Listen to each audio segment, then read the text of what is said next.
Hello everyone, welcome back to my YouTube channel.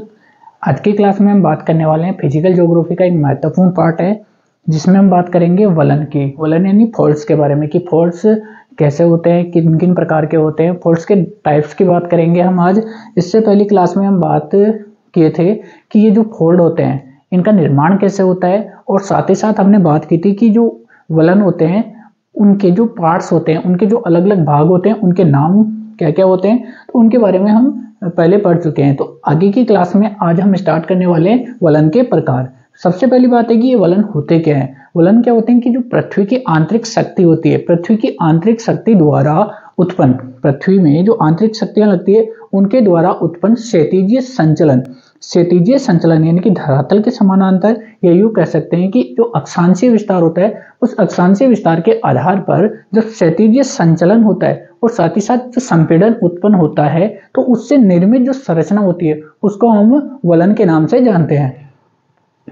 आज हम चर्चा करेंगे वलन के प्रकार कि वलन कैसे विकसित होते हैं। तो वलन कैसे विकसित होते हैं कि जो पृथ्वी में जो दबाव लगता है, दो दिशाओं से जो दबाव लगता है, तो दबाव के कारण उत्पन्न होने वाली जो संरचना है, यानी कि पृथ्वी की जो चट्टानें होती है, यानी कि पृथ्वी का आंतरिक दबाव तथा चट्टानों की जो प्रकृति होती है, उस प्रकृति के आधार पर पृथ्वी पर विभिन्न प्रकार के वलन का निर्माण होता है या अलग अलग प्रकार के वलन की उत्पत्ति होती है। तो इसी क्रम में आज हम बात करेंगे सबसे पहले सममित अथवा सुडौल वलन।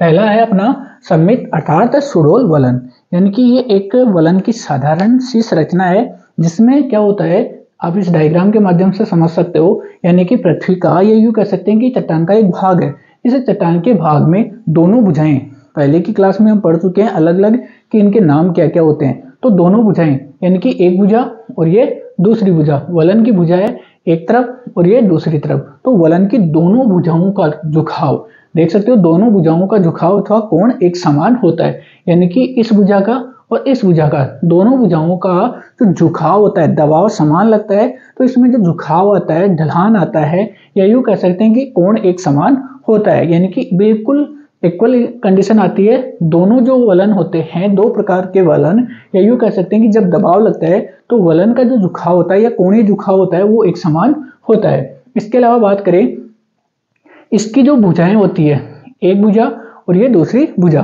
तो भुजाओं का अक्ष, यानी अक्ष क्या होता है, इनके बीच वाली जो सेंटर वाली जो लाइन होती है, काल्पनिक रेखा होती है, वो का लंबवत होता है, यानी कि बिल्कुल आमने सामने, या यूं कह सकते हैं कि सीधा खड़ा होता है। नेक्स्ट अगर बात करें तो इनको हम बोल सकते हैं कि ये वलन कैसे होते हैं, बिल्कुल खुले होते हैं, इनमें यानी कि किसी प्रकार की कोई जटिल संरचना नहीं पाई जाती, अर्थात ये सीधे होते हैं। ये डायग्राम आप देख रहे हो, इसमें बिल्कुल वलन क्या है, एकदम खड़े हैं और एकदम समान रूप से बिल्कुल स्पष्ट स्थिति में हमें दिखाई देते हैं। इसके अलावा हम बात करें नेक्स्ट की, तो नेक्स्ट है इसमें असममित अथवा बेडौल, यानी कि इसकी संरचना कैसी है, एक समान नहीं है, या यूं कह सकते हैं कि इसकी जो संरचना है वो उबड़ खाबड़ पाई जाती है, बेडौल पाई जाती है, अच्छी दिखाई नहीं देती है। तो इसमें होता क्या है कि जो दबाव लगता है, पृथ्वी की आंतरिक शक्ति द्वारा उत्पन्न जो संपीड़न बल लगता है वह एक दिशा में ज्यादा लगता है, एक दिशा में ज्यादा लगता है, तो इसकी एक भुजा लंबी हो जाती है और एक भुजा छोटी रह जाती है। देखिए इसमें दोनों भुजाओं की लंबाई व झुकाव अथवा कोण में असमानता देखने को मिलती है। अब इस भुजा में देख सकते हो और दूसरी भुजा को देख सकते हो, ठीक इसी प्रकार इसके दूसरे वलन में एक भुजा और ये दूसरी भुजा, तो इसका ढलान अधिक है, एक भुजा की लंबाई ज्यादा है और दूसरी भुजा की लंबाई कम पाई जाती है, अर्थात इसमें जो ढाल पाया जाता है वह खड़ा पाया जाता है या लंबवत पाया जाता है। इसके अलावा जो छोटी वाली भुजा होती है इसका कोण अधिक होता है, अर्थात 90 डिग्री या 90 डिग्री से कुछ कम इसका कोण बनता है और इसकी ऊंचाई या लंबाई कम पाई जाती है। इसके अलावा इनकी जो भुजाएं होती है, आमने सामने की जो भुजाएं होती है, इनमें अंतर स्पष्ट रूप से हमें दिखाई देता है। आप भी देख सकते हो, इसमें एक भुजा लंबी एक भुजा छोटी, एक भुजा में ढलान अधिक और दूसरी भुजा में ढलान कम पाया जाता है, अर्थात खड़ी भुजा पाई जाती है। ठीक इसी प्रकार हम नेक्स्ट बात करते हैं एकनत वलन। एकनत वलन में क्या होता है, इस डायग्राम में आपको समझो, देखो इसमें एक तरफ से दबाव अधिक लगता है, एक तरफ से दबाव अधिक लगने के कारण इसमें झुकाव जो होता है वह अधिक पाया जाता है। एक भुजा का झुकाव अधिक पाया जाता है। देखो, एक भुजा का झुकाव अथवा ढाल दूसरी भुजा का ढाल अथवा कोण से अधिक होता है। इसमें आप देख सकते हो इसका ढाल तो खड़ा है, लेकिन दूसरे ढाल की तुलना में दूसरे जो अपना वलन है उस वलन का जो आधार है उस आधार रेखा से क्या है, कम है और दूसरी का अधिक है, अर्थात इसमें ढलान बहुत ज्यादा पाया जाता है। इसमें क्या होता है, इनकी जब उत्पत्ति होती है, जब चट्टानों पर फोर्स लगता है तो फोर्स के समय इसमें जो बल लगता है वह अधिक होता है। अगर वह बल और ज्यादा बढ़ जाए तो इसका आकार या रूप अलग हो सकता है या और परिवर्तित हो सकता है। तो उत्पत्ति के समय संपीड़न बल और वेग एक दिशा में होता है। इस संरचना में आप देख सकते हो, यानी कि इन चट्टानों की उत्पत्ति हुई उस समय इनका जो दबाव था, पृथ्वी का आंतरिक दबाव था, तो वह एक ही दिशा में था। तो इसलिए हमें दिखाई देता है कि ये एक तरफ झुके हुए स्पष्ट रूप से प्रतीत होते हैं। नेक्स्ट है, अगर वेग और अधिक हो जाए तो वलन की भुजा परिवलन का रूप ले लेती है, अर्थात इसका रूप परिवर्तित हो जाता है। अगर हम बात करें नेक्स्ट की, तो 4th नंबर पे आता है समनत वलन। अब समनत वलन में क्या होता है, इसकी जो निर्माण की संरचना होती है ज्यादा हार्ड नहीं होती है। अब इसमें इसका जो निर्माण होता है, निर्माण के समय इनमें जो दबाव लगता है वो आमने सामने से देख सकते हो। इसमें आमने सामने से इसमें क्या लगता है, दबाव लगता है। जब दोनों दिशाओं से समान मात्रा में समान रूप से दबाव लगता है तो बनने वाली जो संरचना अथवा वलन है उसे समनत वलन के नाम से जाना जाता है। सम यानी समान, नत यानी दोनों दिशाओं से समान मात्रा में लगने वाला फोर्स या बल। तो इसमें एक समान मात्रा में बल लगता है और दोनों भुजाओं का झुकाव, एक भुजा और दूसरी भुजा, फिर एक भुजा और ये दूसरी भुजा, दोनों भुजाओं का झुकाव समरूप अथवा एक दिशा में होता है। आप देख सकते हो इसका भी समान ढाल और समान कोण बन रहा है, इसका भी एक समान ढाल और समान कोण, इसका भी एक समान ढाल और एक समान कोण बन रहा है। अर्थात इसमें दबाव समान लगता है तो समान दबाव के कारण इनका जो झुकाव होता है और जो कोणीय झुकाव होता है वो दोनों एक समान होते हैं और झुकाव भी एक दिशा में होता है, एक निश्चित दिशा में होता है, अर्थात एक दूसरे के समानांतर होते हैं। देख सकते हो आप, इस भुजा का जो झुकाव अथवा कोण है वह दूसरी भुजा के समानांतर है, अर्थात एक समान है, इनमें कोई अंतर नहीं पाया जाता, अर्थात दोनों दिशाओं से समान मात्रा में दबाव लगता है, बल लगता है। एक बार आप इसका स्क्रीनशॉट ले लीजिए ताकि इसके जो आगे की जो टाइप्स हैं उनकी चर्चा हम कर सकें।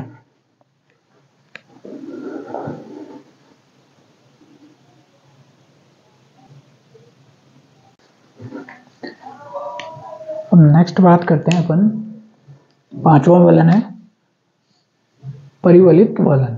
परिवलित वलन क्या होता है कि इसमें जो वलन की उत्पत्ति होती है वह अधिक संपीड़न के कारण होती है और इसमें जो वलन बनता है वह एक दिशा में ज्यादा बनता है। यानी कि ये वलन आपको दिखाई दे रहा है, इसमें आप देख सकते हो एक वलन एक ही दिशा में आ रहा है, फिर दूसरा वलन उसी दिशा में आ रहा है, फिर तीसरा उसी दिशा में आ रहा है और ऐसे ही लगातार यह क्रम जारी रहता है। एक ही दिशा में इनका निर्माण होता है और दोनों भुजाएं क्या होती है, यानी कि पहली और ये दूसरी दोनों भुजाएं धरातल के समानांतर पाई जाती है, यानी कि धरातल के ऊपर सीधे समानांतर रूप में फैली हुई होती है। इसके अलावा अगर इनकी बात करें तो ऐसे वलन बहुत कम बनते हैं, यानी कि बहुत ही ऐसे कम चांस बनते हैं जहां पे परिवलित वलन का निर्माण होता है, या यूं कह सकते हैं रियर कंडीशन में इनका निर्माण होता है। और ये कैसे बनते हैं, यानी कि धरातल के समानांतर बनते हैं। तो इनकी दोनों भुजाएं धरातल के समानांतर होती है, तो ऐसा प्रतीत होता है कि जैसे कि ये वलन सो रहे हैं, धरातल के समानांतर होने के कारण ये सोए हुए से प्रतीत होते हैं, इसलिए इनको शयन वलन के नाम से भी जाना जाता है। नेक्स्ट है पंखाकार वलन। पंखाकार यानी कि अपना जो फैन होता है उसके समान इसकी संरचना बनती है, यानी जब दबाव अधिक होता है तो इसमें जो वलन होते हैं वह एक दूसरे से विपरीत दिशा में लगातार सतत रूप से निकल जाते हैं। इस डायग्राम में आप देख सकते हो, यानी कि वलंस और भ्रंश की क्रिया एक साथ होती है, इसमें वलन भी बनता है और भ्रंश भी बनता है। जब दोनों क्रियाएं साथ, यानी कि वलन की क्रिया और भ्रंश की क्रिया दोनों एक साथ गठित होती है तो उससे पंखाकार वलन का निर्माण होता है। अब इसमें और विशेषता क्या है, जब तीव्र संपीड़न लंबे समय तक होता है तीव्र संपीड़न लंबे समय तक गठित होता है या क्रिया लगातार चलती है तो उस कंडीशन में पंखाकार वलन का निर्माण होता है। इसके अलावा वृहद अपनति, यानी कि कोई वृहद अपनति, अपनति में बता चुका हूं क्या होता है। अपनति, अपनति यानी कि ऊपर उठना, और अभिनति नीचे, सॉरी अपनति और अभिनति, अप यानी ऊपर, अभि यानी नीचे। तो ये कंडीशन होती है यानी कि बड़े क्षेत्र में होती है तो उसमें छोटी छोटी अपनतियां बन जाती है। एक बड़े क्षेत्र में अपनति और अभिनति का निर्माण होता है, उस क्षेत्र में छोटी छोटी अपनतियां जब विकसित होती है तो ऐसे कंडीशन में जो पंखाकार वलन है उसका निर्माण होता है। नेक्स्ट हम बात करें 7वीं, तो उसमें है खुले वलन, यानी कि एकदम स्पष्ट रूप से हमें दिखाई देते हैं खुले क्षेत्रों में विकसित होने वाले, या यूं कह सकते हैं उनकी संरचना एकदम आसान होती है। तो इस डायग्राम में आप देख सकते हो, यानी कि जो वलन है, वलन की दोनों भुजाएं लगभग इक्वल है, समान है, और इसमें जो अधिक कोण बनता है इन दोनों के मध्य बनता है। इसमें वलन के निर्माण के समय दोनों भुजाओं, वलन का जब निर्माण होता है, इस फोल्ड का निर्माण होता है, तो निर्माण के समय दोनों भुजाओं में, यानी कि ये भुजा और ये भुजा, दोनों भुजाओं में क्या होता है, बीच का जो अभिनति तल, ये वाला अभिनति तल 90 डिग्री से अधिक तथा 180 से कम का होता है। यानी कि इन दोनों के बीच में ये जो आप देख सकते हो ढलान, ये 90 डिग्री से अधिक अथवा 180 से कम दोनों के मध्य हो सकता है। नेक्स्ट बात करें बंद वलन का आप डायग्राम देख सकते हो, यानी कि एक बंद वलन है। अब इसमें आप इसको स्पष्ट रूप से देखने के लिए नया रूप दे सकते हो, यानी कि इसमें कुछ संरचनाएं या संकेतक आप डाल सकते हो जिससे यह संरचना हमें स्पष्ट दिखाई दे। तो ये जो बंद वलन होते हैं इनका निर्माण, संपीड़न जब अधिक होता है, संपीड़न बल अधिक क्रियाशील होता है तो उस समय इनका निर्माण होता है। और इनमें संपीड़न बल अधिक होने के कारण जो मोड़ होते हैं आप देख सकते हो, इसमें जो मोड़ है 1, 2, 3, यानी कि इनकी जो दूरी है वह बहुत कम होती है, अर्थात ये पास मोड़ का निर्माण करती है। कौन से वलन में? बंद वलन में। संपीड़न अधिक होगा तो इनमें जो मोड़ उत्पन्न होते हैं वो बिल्कुल नजदीक होते हैं। इसके अलावा भुजाओं का ढाल देख सकते हो, एक भुजा है और ये दूसरी भुजा है, तो भुजा का ढाल कैसा है? भुजा का ढाल इनमें अधिक पाया जाता है। खड़े ढाल होते हैं, अर्थात यूं कह सकते हैं कि जैसे अचानक से ऊपर उठते हैं और उनके जो ढलान है, दोनों आधार है, वो बिल्कुल खड़े होते हैं। नेक्स्ट है इसमें वलन की भुजाओं के बीच का जो कोण होता है वह 90 डिग्री से कम का होता है। ये जो कोण होता है यह 90 डिग्री से कम का होता है और इसको हम बोलते हैं न्यून कोण। यहां पर भी आप लिख सकते हो न्यून कोण। ये वाला बीच वाला भी न्यून कोण है, ध्यान रखना। नेक्स्ट अगर हम बात करें अगला वलन प्रतिवलन। प्रतिवलन क्या होता है कि जब दाब अत्यधिक होता है, जब दाब अधिक से भी अधिक होता है, बहुत ज्यादा होता है, तो इसमें चट्टानें क्या होती है? अपना मूल स्वरूप खो देती है, या यूं कह सकते हैं और ज्यादा अपरदित हो जाती है, या यूं कह सकते हैं कि चट्टान का एक भाग टूट जाता है।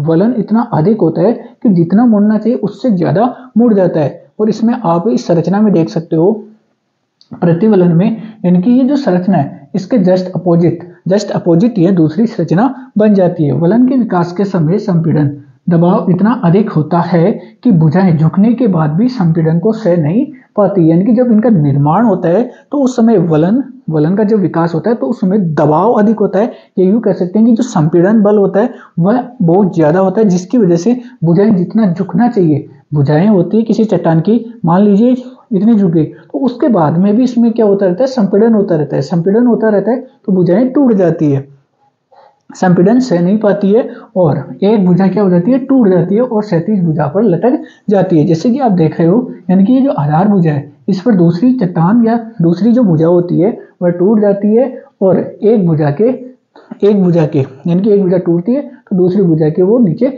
लटक जाती है या क्षैतिज पर नीचे की ओर झुक जाती है। वलन व भ्रंश दोनों प्रभावित होते हैं इस क्रिया में।